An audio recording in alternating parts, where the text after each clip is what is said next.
So how are you coming with that list of enthusiasms? What I mean by enthusiasms, and if you look at the previous video, you'll get more detail, but basically interests, hobbies, and passions. And I was sharing that this was all inspired by Churchill's life, this biography I read last year called Walking with Destiny by Andrew Roberts. Here's the thing, is as entrepreneurs, and hopefully we're passionate about what it is that we're doing. But if that's our sole interest, if that's our sole enthusiasm, we make for very shallow people, very one-dimensional. I was challenged in a program many years ago on setting time, free time, and setting goals, literally goals in that, I think was the way they described it, where you planned out your free time so that you took advantage of the things that you really enjoyed. And you didn't just waste it away. I mean, how many of us just come home and, we'll plop down in front of the TV or the computer again after being on the computer all day to do a game or something like that. We rarely engage in life and in those old passions and enthusiasms.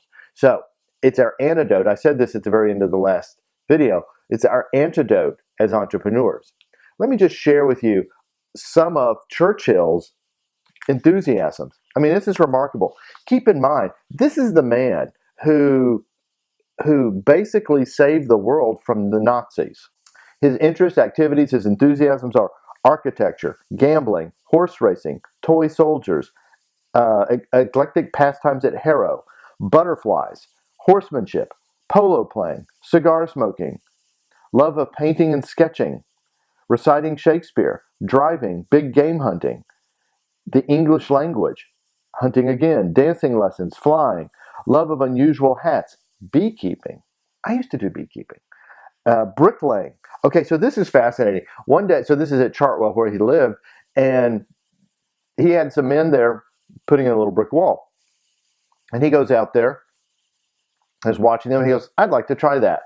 And he sets his beer down. He always seemed to have a drink, and started laying bricks. And he was quite pleased with himself.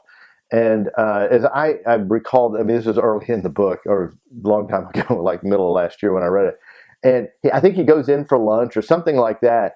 And the men laying the bricks are like, okay, this wall is completely out of a line. It's not going to last. It's going to fall over. So they completely redid the brick wall while he was at lunch. He comes back out and he looks at the wall and goes, boy, that's a really good wall. Well, of course it was. These guys had redone it. But over the years, he got really good at bricklaying. Film, fishing, writing screenplays, love of Shakespeare, playing with children's toys, playing Corinthian bagatelle, I'm not sure what that is, picnic customs, the goldfish pool at Chartwell. Chartwell was his house, and has this huge pool of like koi or something like that. Also science and technology. His enthusiasms were boundless. And keep working on your list. They're your lifesaver. We're not finished with this topic. It's so, so important. Please subscribe to our YouTube channel and go to livetrulyfree.com for more good stuff.